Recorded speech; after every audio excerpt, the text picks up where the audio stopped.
Voilà, bonjour à toutes et à tous. Merci de nous rejoindre pour cette session Impact sur la gestion du changement. On va encore attendre une dizaine de secondes les derniers arrivés, mais on ne va pas traîner vu que le format est assez court. Juste deux petits rappels. Donc, merci de vérifier que vos micros sont bien éteints. Et alors, la session est enregistrée. Elle pourra être transmise par la suite. Donc, si vous ne voulez pas être enregistré, je vous invite à couper vos caméras. Voilà. Donc, merci d'être là si nombreux. On est très contents. Vous êtes plus d'une centaine d'inscrits aujourd'hui pour cette session sur la gestion du changement. On peut passer à la première dia. Donc, les intervenants de la journée sont Olivia Bever de l'Union Wallonne des entreprises, plus précisément de la cellule mobilité de l'Union Wallonne des entreprises, et Bernard Walskart, qui lui est à l'Institut d'Éco-Conseil et qui est formateur sur la gestion du changement et aussi expert nudge. À côté, c'est moi, donc Michael Revoots de chez Impact. Je suis responsable du service Cozy Wheels, dont on va parler aussi dans quelques instants. Le planning de la journée commence par une petite introduction que j'ai déjà démarrée, donc qui va durer une petite dizaine de minutes. Ensuite, nous aurons droit à la présentation conjointe d'Olivia et de Bernard.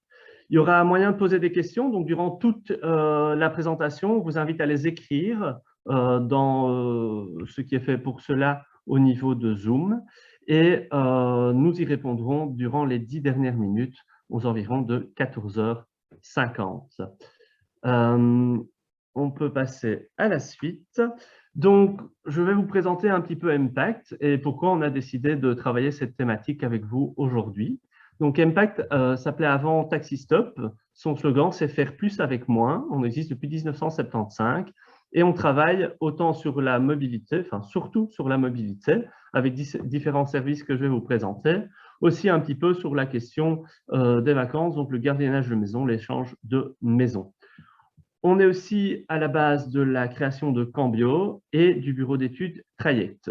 Nous sommes également derrière les MobiPoints ou Points Mob qu'on va détailler également. On peut passer à la suite. Donc, Impact, en fait, travaille à une mobilité plus efficace. Et donc, on propose des solutions. Ce sont les services de mobilité que je vais vous exposer, aussi des innovations.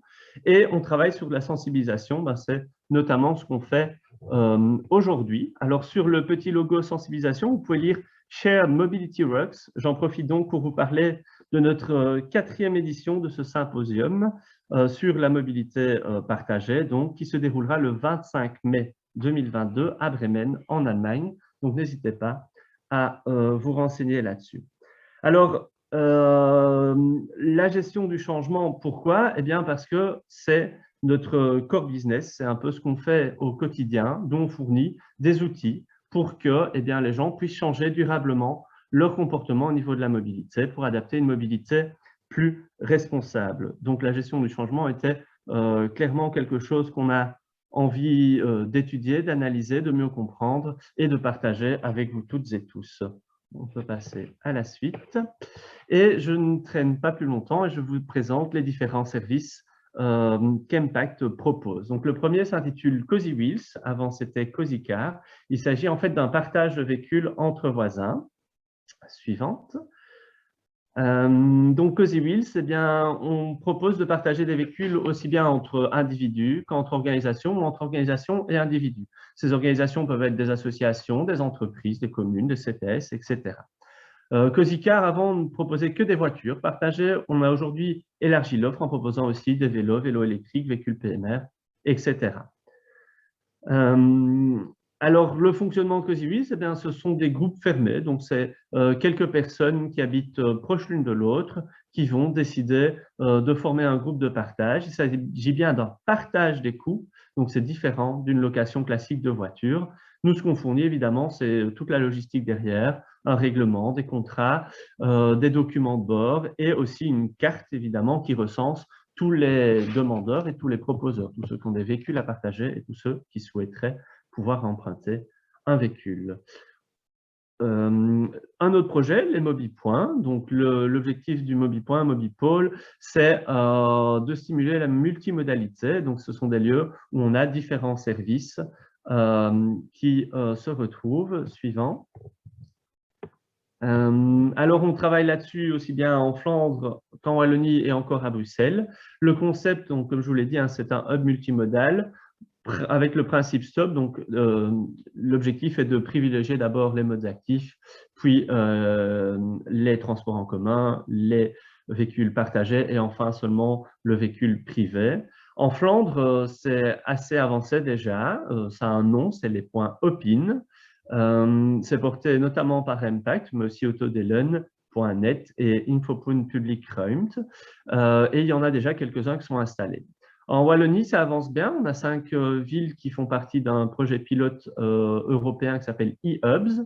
Et en Belgique, eh bien, c'est Impact et la région Wallonne qui travaillent à l'installation de ces points. À Bruxelles, on a différents endroits qui sont en train d'être étudiés, notamment à Anderlecht. Et cela rend bien sûr dans le cadre du plan Good Move, dont je disais encore dans le métro de ce matin, qu'un nouveau plan de mobilité allait être instauré à Bruxelles dans les mois qui viennent. Et donc, les MobiPoles sont des outils importants pour cette politique de mobilité à Bruxelles. Alors, on a aussi Carpool dans nos services. Donc, Carpool, c'est une plateforme de covoiturage. On s'intéresse surtout avec elle au déplacement domicile-travail ou domicile-école, mais également vers différents événements. Il y a environ 160 000 inscrits sur cette plateforme.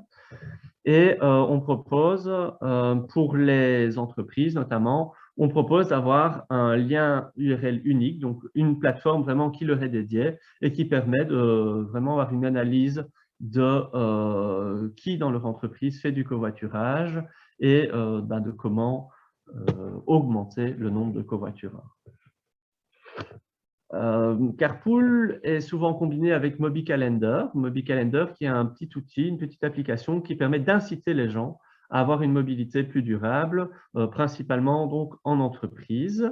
Donc l'application permet eh bien d'orienter les choix de ces travailleurs en éventuellement leur octroyant des incitants, en les encourageant par des petits gains à faire ici des challenges, hein, donc pour s'orienter vers quelque chose de plus responsable. Ça permet aussi très facilement, donc en fait dans l'application, le travailleur encode ses modes de déplacement jour par jour, et donc ça permet très facilement d'avoir l'attestation de covoiturage ou une indemnité pour quelqu'un qui ferait le trajet à vélo.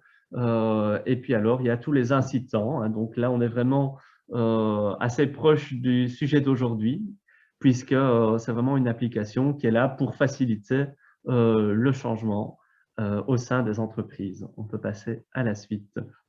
Alors, un autre service, c'est MobiTwin. MobiTwin, lui, c'est le service de transport social. Donc, il permet aux personnes, on peut passer, qui ont un peu moins de revenus, donc maximum 2 fois le revenu d'intégration sociale ou qui sont tout simplement moins mobiles, de disposer d'un réseau de chauffeurs bénévoles pour les emmener. Généralement, les trajets les plus fréquents sont des trajets médicaux ou pour faire des courses tout simplement.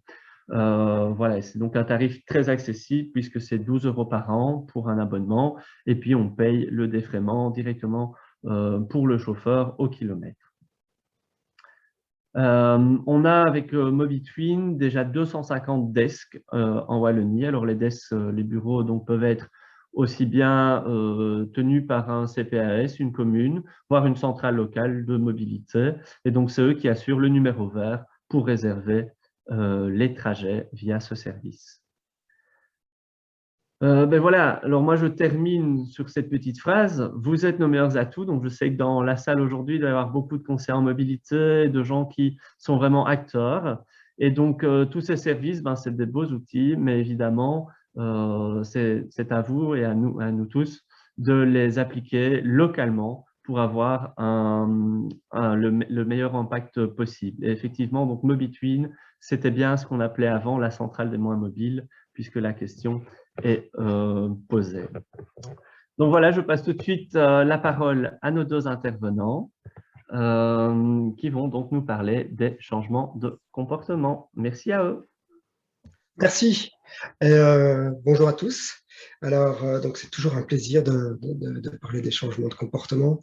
Et donc ici, on avait envie, Olivier et moi, de vous faire une présentation commune avec un côté plus théorique pour ma part et un côté très pratique et opérationnel du côté d'Olivia. Donc, notre but ici, c'est de pouvoir lier la théorie à la pratique, à ce qui se fait sur le terrain et à voir comment concrètement on peut passer de concepts à des actions qui ont un réel impact.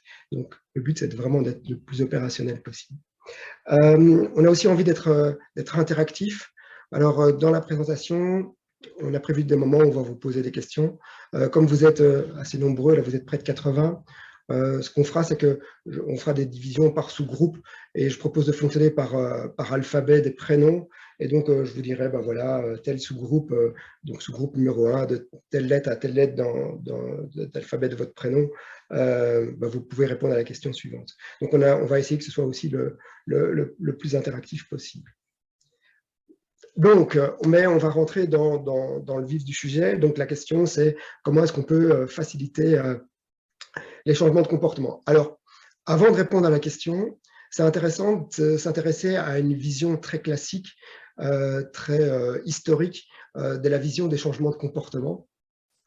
Et ici, ce que je vous propose, c'est une série de petites équations qui ont été théorisées, mises en place par quelqu'un qui s'occupe de prise de décision, de neurosciences en lien avec les prises de décision, qui s'appelle Mathias Pesiglione, et donc qui nous propose une série d'équations classiques par rapport à la vision des changements de comportement. Et ce qu'elle nous dit, c'est que la vision qu'on a, c'est que si l'utilité d'un comportement est positive, alors on va adopter ce comportement. Et l'utilité, ça se définit comme étant le bénéfice qu'on retire d'un comportement, moins le coût que l'on a à produire ce comportement. Et quand on dit coût, c'est le coût énergétique, c'est l'implication, c'est le coût émotionnel, c'est le coût en termes de confort, inconfort, c'est le coût en termes d'argent. Donc, bref, c'est tous les coûts. Et donc, si on réunit tout ça, ça nous donne les bénéfices d'un comportement moins les coûts d'un comportement. Si ce bénéfice est positif, alors on va arriver à la production d'un comportement. Ça, c'est la vision classique des choses. Mais en fait, on peut se poser la question de est-ce que c'est comme ça que ça fonctionne. On peut passer au slide suivant. Ouais, juste avant. Et donc, il y a deux économistes, Uderzo et Goscinny, qui se sont penchés sur la question et qui, dans un traité d'économie qui s'appelle Obélix et compagnie, a bien formalisé cette vision de si l'utilité est plus grande que les coûts, alors le comportement va être produit. Et donc ici, on voit, on propose à Obélix d'être l'homme le plus important du village et l'objectif est qu'il adopte le comportement, c'est-à-dire de vendre ses menhirs. Mais bon, est-ce que ça fonctionne comme ça? On peut passer au slide suivant. Si on revient à la question de la mobilité, on pourrait, si on reprend cette équation, se dire les bénéfices de faire du vélo et les coûts de faire du vélo, si on arrive à démontrer que les bénéfices sont plus importants que les coûts, alors c'est sûr et certain, tout le monde va faire du vélo. Et donc les bénéfices, c'est coûte moins d'argent, c'est meilleur pour la santé, ça augmente notre performance sportive, ça a bien sûr un impact hyper positif pour la planète et ça renforce notre image personnelle. Et les coûts sont relativement modestes puisque c'est l'inconfort et la question du temps. Et donc globalement, si on suit cette équation précédemment, comme les avantages sont plus grands, que les bénéfices sont plus grands que les coûts, forcément, tout le monde devrait rouler à vélo. Mais ce n'est pas nécessairement comme ça que ça se passe. On va passer au slide suivant. Et donc, qu'en pensez-vous? Donc, je propose au groupe 1 de répondre. Donc, c'est si votre prénom commence par un A, un B ou un C, dites-moi ce que vous pensez de cette équation qui dirait on produit un comportement si les avantages sont plus grands que les coûts. Allez-y. Hein. Donc, si votre prénom commence par A, B ou C. Bonjour. Ouais, vas-y. Ouais, vas-y. Allez-y. Bonjour, oui. Anne, ça ne tient pas du tout compte des sentiments du feeling. Donc, c'est vrai si toutes nos décisions étaient rationnelles, ce qui n'est pas du tout le cas. Exactement. Alors, je ne sais pas qui voulait intervenir tout à l'heure, et donc allez-y. Hein. C'était exactement pareil. Au final, c'est comme arrêter de fumer. Enfin, on sait tous les dégâts que ça fait, les avantages et les inconvénients. Les gens continuent quand même de fumer. Donc, c'est vraiment... Il y a un côté de perception qui n'est pas théorisable. Oui, tout à fait. On est bien d'accord. Moi, je pense aussi oui que c'est la proportion avantage-inconvénient qui n'est peut-être pas la même. Je veux dire, on peut voir plusieurs petits avantages, mais l'inconvénient est peut-être beaucoup plus mastoc en fait comparé à l'autre. Donc, Ok. Donc ici, ça rejoint la théorie classique. Donc si le désavantage est trop important, ben, on ne va pas produire le comportement. Ok. D'autres remarques? Et que c'est très personnel aussi, Tout la à proportion de l'avantage. Ouais. Enfin, je veux dire, moi, je m'en fous de rouler sous la pluie, mais peut-être que d'office pour d'autres personnes, je dis pas le peut-être, je l'enlève, d'office pour d'autres personnes, c'est pénible. Ok, très bien, parfait. Il y a un côté inertie aussi, finalement, parce que on est dans ses habitudes et on peut essayer de nous prouver toutes les façons possibles, on reste dans ses habitudes, par habitude. Donc, l'inertie, l'habitude, le statu quo est un des freins au changement de comportement. Je propose de passer au slide suivant. Et donc, je donne la parole à Olivia. Oui, alors en effet, pour illustrer ce que Bernard vient de dire et peut-être ce que tous vous avez un peu dit là en réponse, je voudrais commencer par vous présenter deux initiatives manquées ou opportunités manquées ou expériences un peu manquées. Mais je vous rassure, il y aura plein d'expériences super positives et inspirantes juste après, c'est promis, on n'aura pas que du négatif. Et d'ailleurs, j'en profite pour dire à toutes les entreprises qui sont là, merci de nous inspirer avec tous vos exemples au quotidien. Et donc voilà, peut-être une expérience un peu manquée ici. On a l'exemple d'un box vélo qui a été installé sur le parking d'une entreprise. Et ce box vélo n'est absolument pas utilisé. Il n'y a pas d'utilisateur. Et quand on creuse un petit peu, quand on se renseigne, en fait, on se rend compte que les membres du personnel ne savent pas où se trouve la clé ou ne connaissent pas la procédure pour avoir accès à ce box. Alors, on a déjà peut-être une partie de réponse du pourquoi il n'est pas utilisé, mais ce n'est pas tout.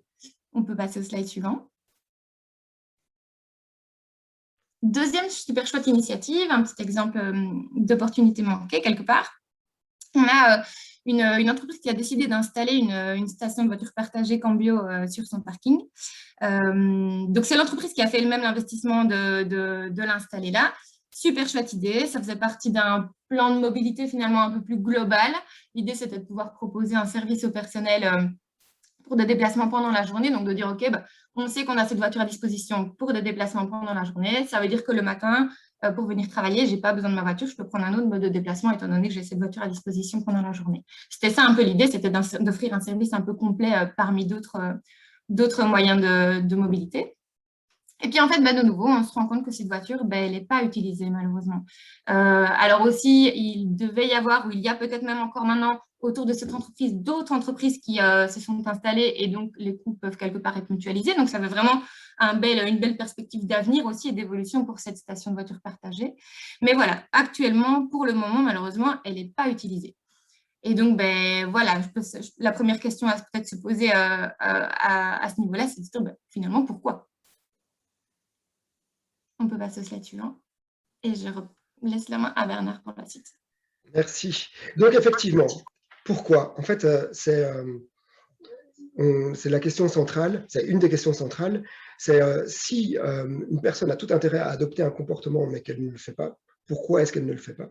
Quelle information est-ce que ça nous donne? Et surtout, comment est-ce qu'on peut se servir de cette information pour pouvoir influencer sur la prise de décision et pouvoir essayer d'orienter un changement de comportement? Et donc, pour ça, en fait, on va essayer d'appuyer sur différents facteurs et on vous en propose quelques-uns ici aujourd'hui. Alors, on va pouvoir passer au slide suivant. Et donc, encore le slide suivant. Alors, donc, je vais demander ici au groupe, alors les personnes dont le prénom commence par D, E et F peuvent répondre à la question suivante. Donc, il y a on va vous montrer différentes images et je vais vous demander pourquoi est-ce qu'on a choisi de vous montrer ces images-là. D'accord? Donc, on peut passer, c'est clair? Ah oui. Donc, on va passer voilà, cette image-ci. On peut passer à l'image suivante. Voilà. Et donc, si votre prénom commence par un D, un E ou un F, à votre avis, pourquoi est-ce que je vous ai montré ces deux images?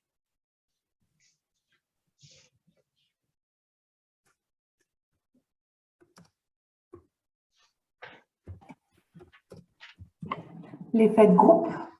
Exactement, l'effet de groupe. Et donc, Ouais, l'effet de mimétisme. Si quelqu'un fait d'une certaine manière, je vais faire pareil. Et c'est difficile de se dissocier du groupe, de faire autrement que les autres. C'est lourd à porter. OK. Donc, il y a l'effet de groupe, l'effet de mimétisme. Quelqu'un a envie de rajouter par rapport à ce point-là? L'effet de mode, c'est ça? Oui, tout à fait. Donc, oui, enfin, voilà, on va développer. Donc, effet de mode. Qui d'autre a envie de rajouter quelque chose?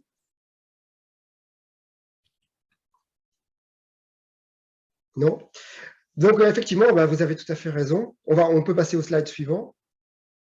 Et donc, en fait, ce que nous disent les neuroscientifiques, c'est globalement, c'est que les êtres humains, l'être humain est un animal social, et on l'a bien vu ces derniers temps. Nous avons une tendance à nous synchroniser. Donc, nous avons une tendance à imiter ce que font les autres, et encore plus, nous avons une tendance à vouloir ce que les autres veulent. Nous avons tendance à désirer ce que les autres désirent. Alors, je vais juste citer une petite expérience ici. Il a été présenté à des personnes des vidéos, et sur ces vidéos, il y avait deux objets. Il y avait deux objets qui étaient identiques, mais qui différenciaient par la couleur. Donc, par exemple, il y avait un crayon vert et un crayon rouge. Il y avait un cahier vert et un cahier bleu. Il y avait une tasse jaune et une tasse orange. Il y avait, voilà, donc des séries d'objets qui différenciaient uniquement par la couleur. Et les gens regardaient ces images, et dans ces vidéos, ils voyaient une personne prendre un des deux objets. Et donc, vidéo 1, ils voyaient une personne prendre le stylo rouge. Et voilà, ils regardaient toute une série de vidéos. Et à la fin, on leur demandait quel objet est-ce que vous seriez prêt à acheter. Et quand les personnes voyaient quelqu'un prendre le stylo rouge, ils avaient envie d'acheter un stylo rouge. Quand ils voyaient quelqu'un prendre le cahier bleu, ils avaient envie d'acheter un cahier bleu. Ils achèteraient un. Donc, et si on montrait l'inverse, eh bien, ils avaient envie de l'inverse. Donc, globalement, nous désirons ce que les autres désirent. Et ça a un impact extrêmement important. Donc, tout à l'heure, on disait c'est difficile de sortir de la norme, puisque on a tendance à s'imiter les uns les autres. Oui, ça, c'est un avantage, mais c'est un inconvénient, mais on peut aussi tabler sur ce même principe dans l'autre sens. C'est-à-dire que si je veux voir quelqu'un qui a envie de faire quelque chose, qui a du plaisir à adopter un comportement, eh bien, moi, j'aurais aussi envie d'adopter ce comportement. Si je vois quelqu'un qui a du plaisir à faire du vélo, eh bien, naturellement, ça me donnera envie de faire du vélo. Et donc, je peux jouer sur cet impact-là, dans ce sens-là aussi. Si on passe au slide suivant, voilà. Donc, ici, c'est un exemple qui a été mis en place. C'est comment faire en sorte que les personnes débarrassent leur table. Eh bien, je vais leur dire que c'est ce que font la plupart des gens. Je vais leur dire que 90% des gens débarrassent leur table. Et globalement, ça va avoir un impact. C'est-à-dire que les gens vont moins laisser leur table sale et vont aller rapporter leur plateau. On peut passer au slide suivant. Donc, oui, nous sommes des êtres sociaux. Encore le slide suivant. Et ça peut aussi avoir un impact. On a tendance à penser que si je veux changer le comportement d'un groupe, je dois aller voir les plus réticents, je dois me focaliser sur les plus réticents et je dois essayer de les convaincre par une argumentation, parce que si je convainc les plus réticents, eh bien, je vais convaincre tout le monde. En fait, ce qu'on voit, il y a des méta-analyses qui se sont portées là-dessus, c'est que si au sein d'une population, d'un groupe, il y a 25% de cette population, de ce groupe qui adopte un comportement, eh bien, ce comportement a tendance à se diffuser dans l'ensemble de la société. Et donc, très concrètement, si je suis dans un groupe dans mon village et que dans le groupe des jeunes du village, dans le groupe des ados du village, il y a 25% des adolescents qui se déplacent à vélo pour aller vers leur école, eh bien, ces 25% vont créer une masse critique qui va influencer l'ensemble de la population, qui aura tendance à influencer l'ensemble de la population. Et donc, En Belgique, quand il y a eu 25% de la population qui a possédé un smartphone, le concept de smartphone s'est diffusé à l'ensemble de la société et s'est transformé quasiment en besoin, puisque maintenant on l'utilise quasiment tout le temps. Et donc, si on reprend, on imite, on se synchronise, on désire ce que les autres désirent. Et ce sont des aspects sur lesquels nous, on peut jouer pour essayer d'influencer les comportements. Et je vais passer la parole à Olivia, je pense. Oui, en effet. Donc, pour illustrer ce que Bernard vient de dire, mais en fait, on comprend assez vite dans les exemples de mobilité que tout l'intérêt, ça va être d'identifier alors les bonnes personnes qui vont pouvoir nous aider à convaincre les différents collaborateurs. Et en mobilité particulièrement, on comprend l'importance d'avoir des ambassadeurs pour tous les modes de transport, c'est possible pour tout. Et donc, ces ambassadeurs, ça va être donc des personnes qui ont les mêmes fonctions, les mêmes rôles, les mêmes statuts au sein de l'entreprise que leurs collègues, mais qui vont finalement, je ne vais pas dire prêcher la bonne parole, mais enfin qui vont pouvoir convaincre et montrer qu'une autre mobilité est possible. Donc, ce sont des personnes qui sont convaincues elles-mêmes, et donc, évidemment, en étant convaincues, elles vont plus facilement convaincre. Comme disait Bernard, hein, quand on voit un cycliste qui adore faire du vélo, on a plus envie évidemment de le suivre et de s'approprier aussi sa démarche. Et donc voilà, ces personnes, elles vont pouvoir, c'est des personnes à qui on va s'identifier et qui vont alors pouvoir convaincre leurs collègues. Alors, ces ambassadeurs, ils vont aussi quelque part avoir un rôle précieux pas tout de suite, je termine juste, de pouvoir coacher, accompagner, conseiller leurs collègues. Coacher, par exemple, j'imagine, voilà, on a un collègue qui veut se mettre au vélo, l'ambassadeur va pouvoir peut-être travailler avec lui pour établir un itinéraire ou même organiser un espèce de convoi à vélo pour amener tout le monde au travail. Il va pouvoir conseiller sur les bons équipements. Si on a un ambassadeur sur les transports en commun, il va pouvoir aider ses collègues à regarder un horaire de bus ou de train.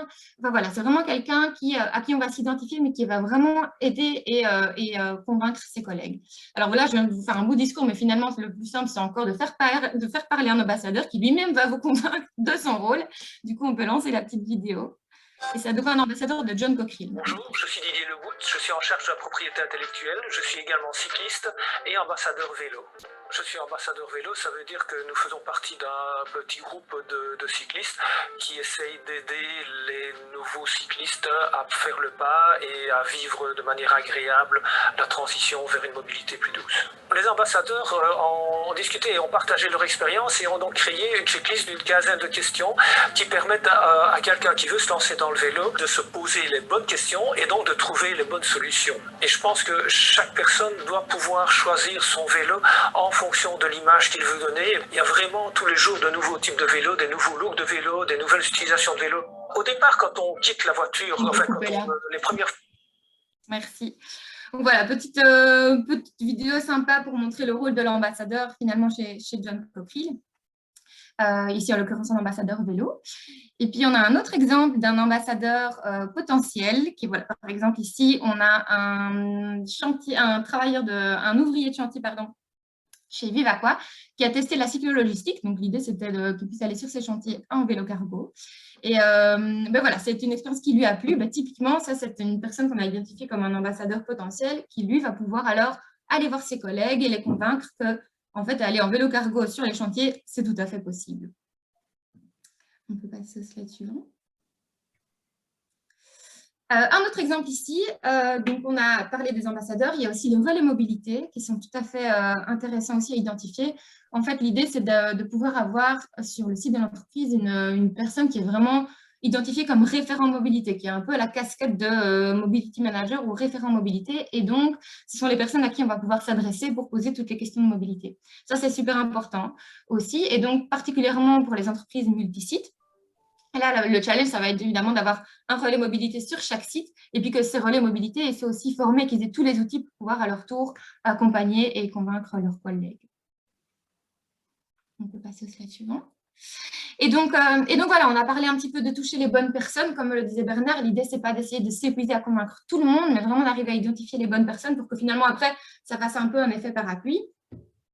Et puis voilà, l'idée aussi d'identifier les bonnes personnes, c'est aussi de pouvoir, quelque part, identifier un potentiel de changement on ne va pas s'épuiser à faire des actions pour tous les modes de transport si de toute façon on voit qu'il n'y a pas de potentiel de changement pour un mode de transport ou un autre. Je pense au vélo, typiquement.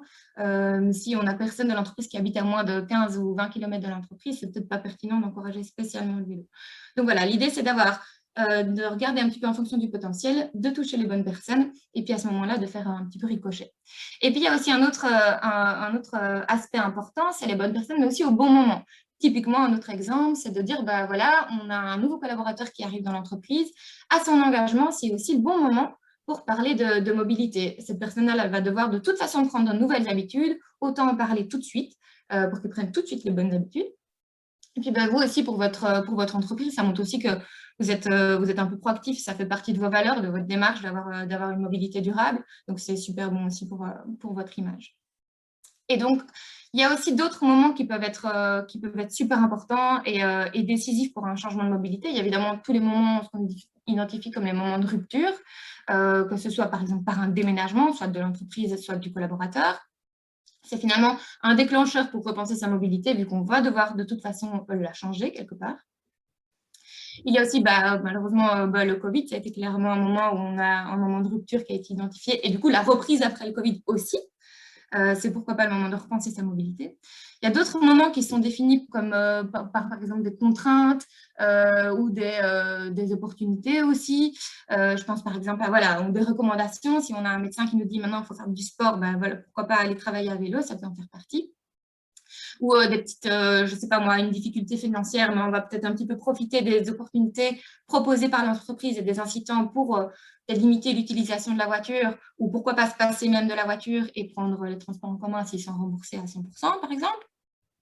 Voilà, ça peut être plein d'exemples comme ça qui définissent finalement le bon moment et qui permettent de dire, OK, là, on a un petit élément déclencheur qui permet de changer sa mobilité. Ah oui, et alors du coup, il y a aussi des moments qui sont définis par l'actualité. Voilà, il y a des moments de l'année qui sont peut-être plus opportuns pour parler de la mobilité. On ne va pas encourager le vélo au mois d'octobre ou au mois de novembre quand la météo est la plus beige qui soit, je veux dire, mais plutôt au printemps. Et puis, il y a des moments comme la semaine de la mobilité où clairement, de toute façon, on en parle, la presse en parle, on entend beaucoup parler de mobilité. Est-ce que ce n'est pas le moment justement de susciter un peu la réflexion ou d'ouvrir un peu les esprits par rapport à ça? Voilà, c'est des petits moments comme ça qui peuvent être opportuns pour parler de mobilité. Je pense que c'est bon, on peut passer à la suite. Ok, alors, donc encore une petite question, et je propose que ceux dont le prénom commence par un G, un J ou un L, vous puissiez répondre à la question suivante, donc qui est la même que d'habitude. J'ai choisi les images suivantes, et il y a même une petite vidéo, et à votre avis, pourquoi est-ce que j'ai choisi ces images-là? On peut passer à la suivante, et la suivante, c'est une petite vidéo.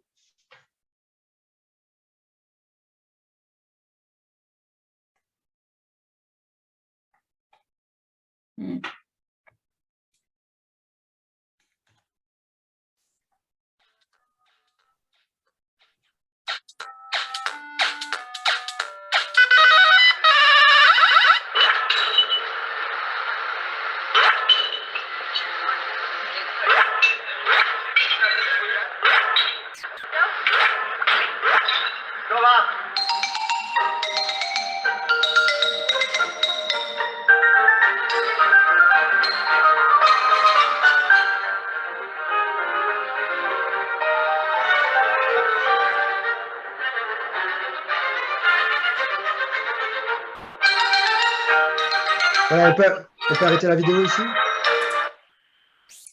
Donc, ici, on peut passer à l'image suivante. Voilà. On peut passer à l'image suivante, encore. Et donc, si votre prénom est un G, un J ou un L, à votre avis, pourquoi est-ce que je vous ai montré ces images et ces vidéos?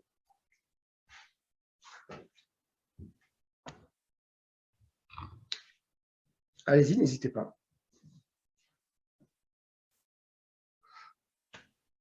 C'est le phénomène de gamification qui fait qu'on obtient plus de choses déjà quand on rend les choses un peu ludiques que simplement... Enfin voilà, je sais pas. Moi, je suis en charge de la formation chez moi et enfin dans ma société plutôt. Et quand on rend les choses ludiques, les gens apprennent plus facilement, mieux et avec une pérennité plus grande. Exactement. Et donc, effectivement, ici, c'est tout l'avantage de tout ce qui est le jeu. Alors, le jeu, déjà, c'est un incitant en soi. Donc, je vais faciliter le comportement parce que je vais inciter une personne à jouer. Donc, on voyait tout à l'heure des joueurs de poker. Si je vous dis, vous allez passer la soirée à faire des statistiques extrêmement poussées, à faire de l'analyse du non-verbal extrêmement pointu, je pense que personne n'est d'accord de le faire. Mais par contre, si je vous dis, on fait une soirée poker, il y a beaucoup plus de personnes qui ont envie de le faire. Et pourtant, c'est exactement ce que vous allez faire des stats et la reconnaissance de visage.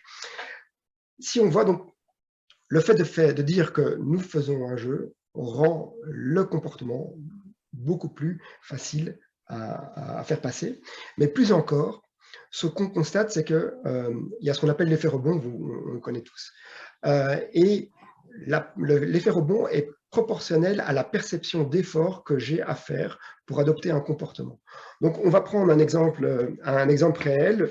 Il y a une famille qui, pendant toute son année, ils vont faire un effort de fou pour essayer de limiter leur production de déchets. Et donc, toute l'année, ils font attention à ce qu'ils achètent, à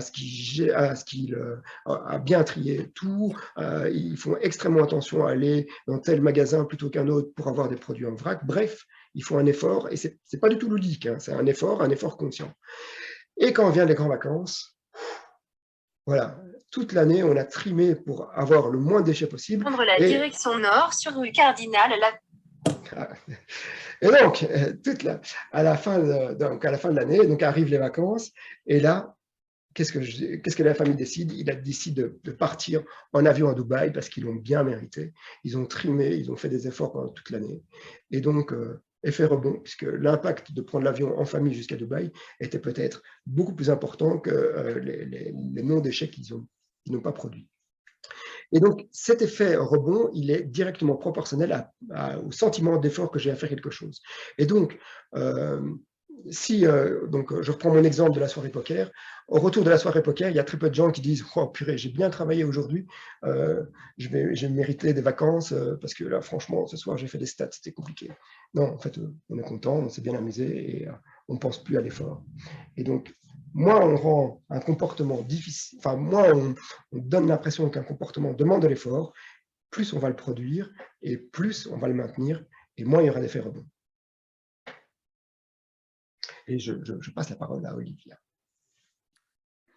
Et oui, en effet, donc pour illustrer un peu cette théorie, en fait, en mobilité aussi, c'est tout à fait possible d'utiliser des techniques de jeu pour finalement susciter l'engagement du personnel dans ces actions de mobilité.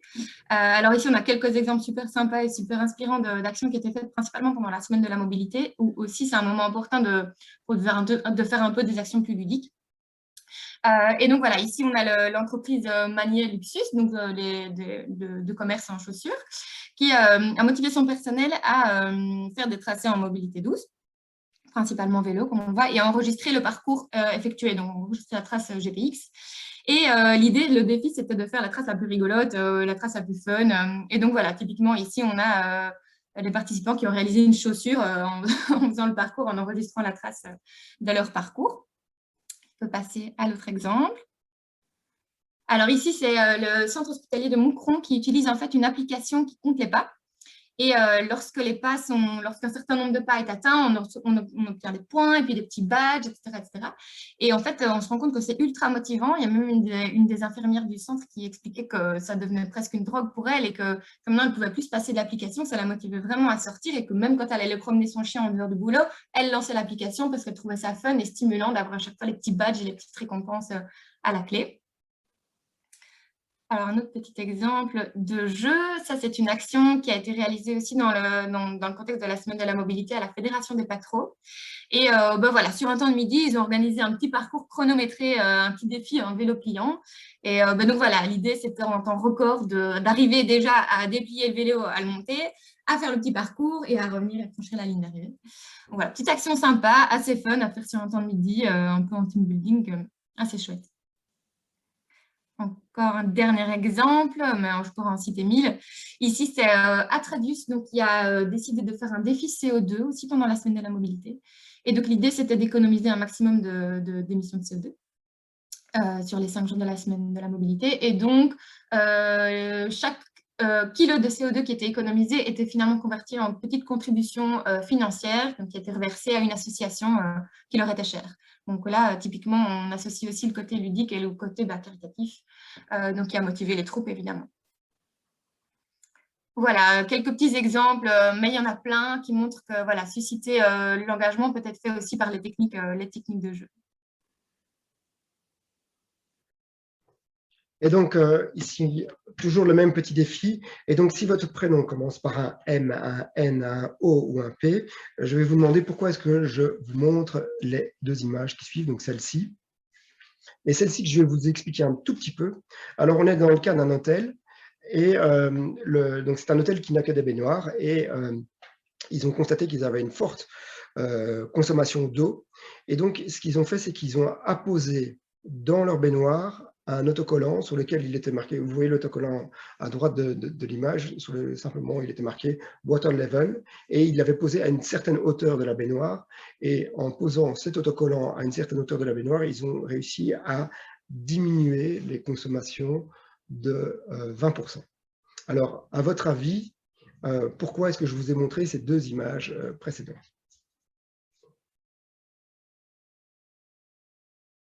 Oui, donc on est bien dans l'univers du nudging, mais à votre avis, pourquoi? Pourquoi ces deux images? Donc ici, qu'est-ce que ça pourrait illustrer?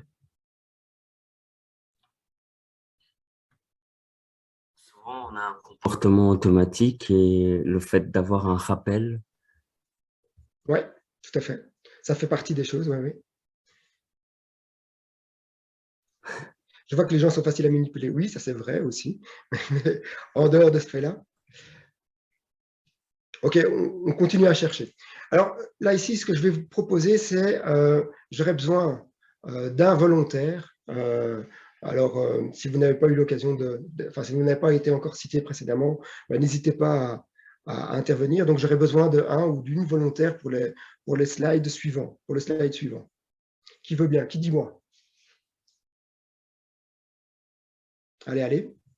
Promis, ça fait pas peur et c'est pas méchant. Oh, non, non, non. Moi. Je dis Oui? moi. OK, alors le slide suivant, voilà. Ici, ce que je vais te demander, c'est de lire le mot. Donc, Rouge, vert, jaune, bleu. Ouais, OK, très bien. Merci. Alors ici, si tu veux bien continuer, je vais te demander si les mots, enfin de me lire le mot, pardon, de me lire le mot. Donc, majuscule, minuscule, majuscule, minuscule, minuscule, majuscule, majuscule, majuscule, minuscule. OK, très bien. Et encore un dernier exemple, c'est le suivant. Tu me lis les mots. Ouais, droite, gauche, gauche, droite, droite, droite, droite, gauche, gauche, gauche, droite.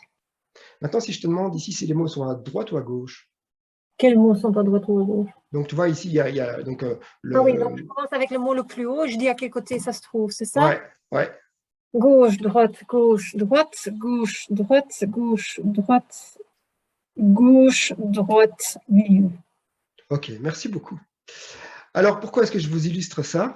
Donc, il y a les deux premières images où vous avez vu, donc il y a une question de calcul. Ici, la deuxième image, il y a juste une marque. Et alors après, ici, on a fait des exercices où j'ai demandé à une candidate de lire des mots.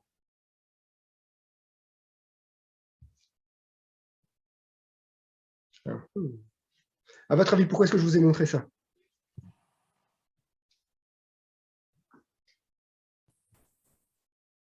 Parce que,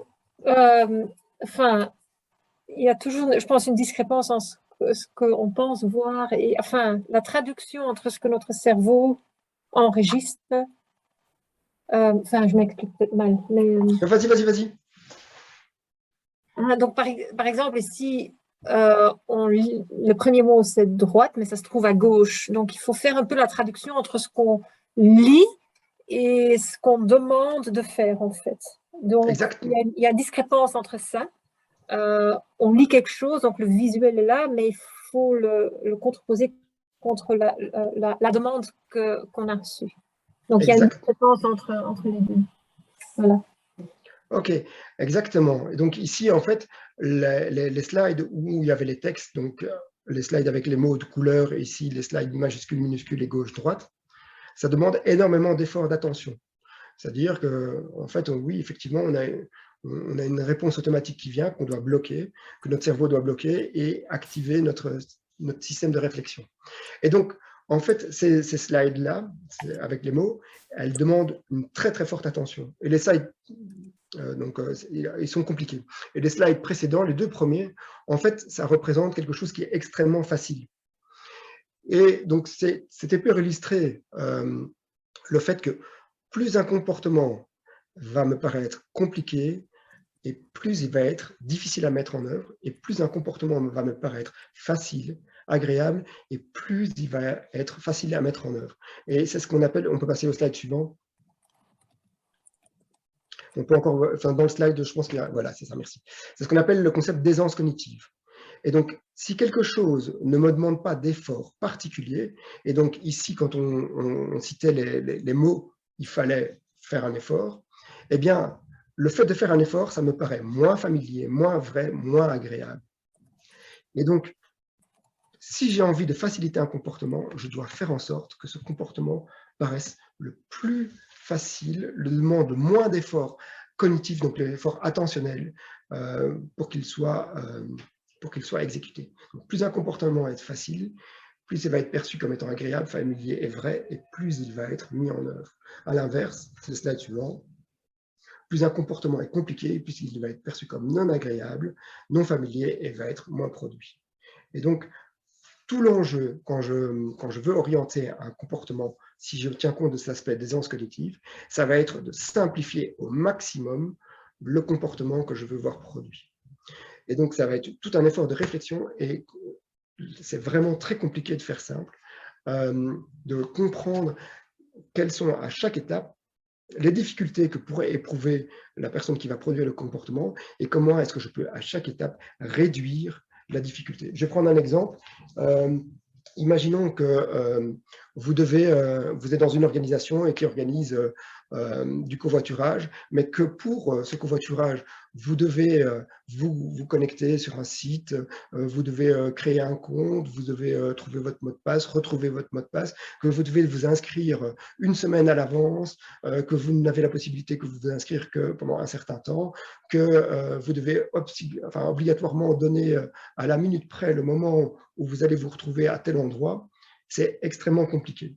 Et donc, par rapport à ça, en fait, vous allez rendre le comportement de s'inscrire et de participer à du covoiturage beaucoup plus difficile. Et si je prends l'exemple inverse de simplicité, et qui va peut-être parler à certains, c'est Tinder. Et si Tinder, c'est swipe gauche, swipe droite, c'est simple, c'est très simple. Et donc, c'est un comportement que tout le monde peut faire et qui est extrêmement facile. Et tout l'enjeu a été de comment est-ce que je peux simplifier un comportement. Et je passe la parole à Olga. Donc oui, en effet, en mobilité, voilà, le challenge, ça va vraiment être de faciliter le changement de mode. Et donc finalement, ça veut dire en mettant tout en œuvre pour que tout soit super disponible pour tout le monde, hyper accessible, qu'il y ait des incitants en place, que tout soit en place pour que le switch, le changement de mode puisse se faire facilement. Et donc, ça va se faire comment? En donnant les outils. En donnant les outils au personnel, en donnant les outils au Mobility Manager. Et donc, ça va se faire, ce qu'on peut conseiller, c'est de faire ça en 3 points. C'est évidemment d'abord de mettre les infrastructures en place, de faire aussi des tests et mises à disposition, et aussi un accompagnement, en faisant du coaching, de la formation. C'est des éléments essentiels pour que le changement de mode puisse se faire. Alors, on peut passer à des exemples très concrets pour illustrer tout ça. Voilà, typiquement ici, en termes d'infrastructure, qu'est-ce qu'on peut faire? Mettre des parkings vélos. Alors, j'aurais pu très bien vous prendre une photo d'un parking vélo idéal, mais j'ai justement voulu vous montrer une autre alternative. Ici, c'est dans les hôpitaux Vivalia, donc en province de Luxembourg, où voilà, ils ont décidé de mettre des parkings qui sont finalement protégé, sécurisé car fermé à clé, avec donc c'est des petits containers comme ça avec à l'intérieur des U inversés, avec aussi un petit matériel de réparation. Enfin, il y a tout. Ces parkings sont hyper complets et c'est une petite solution alternative à un gros investissement de parking qui a permis voilà, au monde du personnel de venir travailler à vélo parce qu'ils savaient qu'en arrivant sur le boulot, au boulot, ils avaient un parking sécurisé bien en place. On peut passer à un autre exemple d'infrastructure. Juste après. Voilà. Ici, on est dans le cas de l'hôpital du CHR La Citadelle sur le site de Sainte-Rosalie. Il y avait des travaux qui étaient prévus sur le parking et donc le parking n'était plus accessible au personnel. Et donc, le CHR a décidé de mettre à disposition 3 solutions de mobilité pour le personnel le temps des travaux. Alors, il y avait en premier lieu le remboursement total des abonnements de transport en commun, donc TEC et SNCB. Il y avait aussi la possibilité d'avoir un abonnement de parking SNCB. Et en troisième possibilité, la possibilité d'avoir un vélo électrique pliable et les équipements fournis. Donc là, typiquement, on a une contrainte qui a été imposée au personnel, qui était le fait de ne plus avoir de parking, qui a été finalement changée en opportunité pour essayer de booster une autre mobilité via 3 solutions qui étaient vraiment proposées, voilà, mises sur un plateau d'argent et servies au personnel directement. Voilà, un autre exemple d'infrastructure encore. Ici, on a le cas de la banque CBC, qui avait initialement ses bureaux à Bruxelles et qui a déménagé à Namur, quand même gros changement pour les collaborateurs. Et donc, sur le nouveau parking à Namur, il y a des places de covoiturage qui ont été mises en avant, donc instauré et inscrites comme telles. Et donc, voilà, l'idée, c'était aussi de pouvoir favoriser, du coup, le covoiturage entre les collaborateurs qui donc déménageaient quand même de Bruxelles à Namur pour leur boulot, quoi. Voilà, alors ça c'est des infrastructures vraiment très concrètes, mais on peut parler aussi de, je ne sais pas, la mise en place de bornes électriques ou de budget mobilité, c'est aussi un peu de genre d'infrastructures qui peuvent être mises en place. Alors je disais aussi, il y avait aussi la mise à disposition et les tests qui fonctionnent bien pour activer le changement de mode de transport. On a ici l'exemple du CHC, du groupe santé CHC, qui a participé à un projet de la région wallonne et dans lequel ils ont pu mettre à disposition du personnel des vélos en test pendant quelques mois, voire 1 an. Et là, l'idée, du coup, c'était vraiment de pouvoir tester et de prendre de nouvelles habitudes parce que le test était quand même de relativement longue durée. Et d'ailleurs, voilà, donc, ils avaient maintenant une flotte de vélos à disposition avec en plus aussi une petite note explicative et tout ça. Et donc, voilà, cette action, elle a eu vraiment beaucoup de succès. Il y a beaucoup plus de demandes qu'escompté. Donc, c'est vraiment super. Un autre exemple de… Ah, mais non, ça, c'est pour la mise à disposition. Ah oui, c'est ça, je voulais rajouter aussi pour la mise à disposition. On a d'autres exemples comme ici, en fait, à l'Union wallonne des entreprises, on a des vélos de service, par exemple, à disposition, mais c'est le cas dans plein d'autres entreprises. La centrale de Tihange, à l'Université de Liège. Ces vélos de service sont aussi à disposition du personnel pour les trajets pendant la journée, les trajets de service à faire, mais aussi, voilà, si on veut les emprunter sur le temps de midi. C'est plein de petites actions qui peuvent alors susciter effectivement aussi… faciliter le changement de mobilité. Alors, je disais, il y avait les tests et mises à disposition, mais il y avait aussi l'accompagnement et le coaching. Non, on peut rester sur la slide juste avant. Merci. L'accompagnement et le coaching. Ici, on a l'exemple d'une petite entreprise qui a décidé de faire autre chose et de plutôt faire des itinéraires par personne, donc personnalisés pour chaque membre du personnel. L'idée, c'est de proposer 1 ou 2 itinéraires alternatifs à la voiture, évidemment, et de voir ce qui était possible de faire avec chaque collaborateur. Donc voilà, ça c'est un autre exemple d'accompagnement. Alors on a aussi l'entreprise Brio qui a aussi réalisé plutôt des entretiens individuels avec son personnel. C'était des personnes qui travaillaient dans la filière de parquet jardin d'une partie et pour l'autre partie des aides ménagères. Et voilà, là, l'accompagnement qu'ils ont trouvé le plus opportun et le plus pertinent, c'était vraiment de faire finalement un entretien individuel, chaque membre du personnel et la mobility manager pour vraiment susciter la réflexion et voir ce qui serait possible de faire en mobilité. Donc voilà, quelques exemples d'accompagnement et de coaching qui peuvent être faits aussi en entreprise. Et puis, on peut passer à la suite du coup. Et donc voilà, et comme je le disais, oui, effectivement, donc on a donné les outils, c'est la première chose, mais évidemment avec ça, on peut accompagner tout ça d'une communication. Alors en termes de communication, il faut savoir qu'on peut tout utiliser, on peut tout faire. Évidemment, L'idée, ça va d'utiliser les canaux qui sont les plus pertinents, mais aussi de pouvoir varier de temps en temps les canaux de communication. On a par exemple ici l'entreprise Enersol qui utilise les réseaux sociaux, donc une communication vers plutôt l'extérieur pour parler de mobilité. Mais ça marche bien aussi finalement. Pourquoi pas valoriser ça à l'extérieur? Toute action est bonne à faire savoir et faire valoir. Il faut aussi, en communication, il faut aussi savoir qu'on peut partir d'autres concepts ou d'autres valeurs de l'entreprise. Tout à l'heure, on a vu Atradius qui avait fait un challenge caritatif pour une association. C'était quelque chose qui leur tenait à cœur, mais ils ont fait rentrer un défi mobilité dans ces valeurs-là et dans cette communication-là. On peut aussi utiliser d'autres grandes thématiques. Ici, on a les objectifs de développement durable, par exemple. Pour parler de mobilité, ça peut aussi être un angle d'attaque. Et puis, en termes de communication, on peut tout à fait aussi utiliser des chiffres chocs ou des actions chocs ou des actions un peu plus fun, comme on disait tout à l'heure avec des jeux. Là, on a une illustration qui représente un parking avec des voitures auxquelles on accroche un ballon pour encourager le covoiturage. Donc, l'idée, c'est que les personnes qui veulent bien covoiturer accrochent un petit ballon avec leur destination. Et voilà, c'est un truc assez fun sur le parking. Ça marque quand même le coup. On voit ces voitures avec ces petits ballons partout. Et voilà, ça permet un peu de faire du lien et socialement de se dire, voilà, ça enclenche déjà les discussions et pourquoi pas une autre démarche de mobilité par la suite.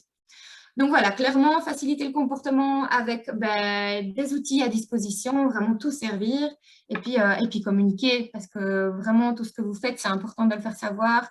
Chaque petit pas est bon à prendre, donc voilà, faites-le savoir, vraiment.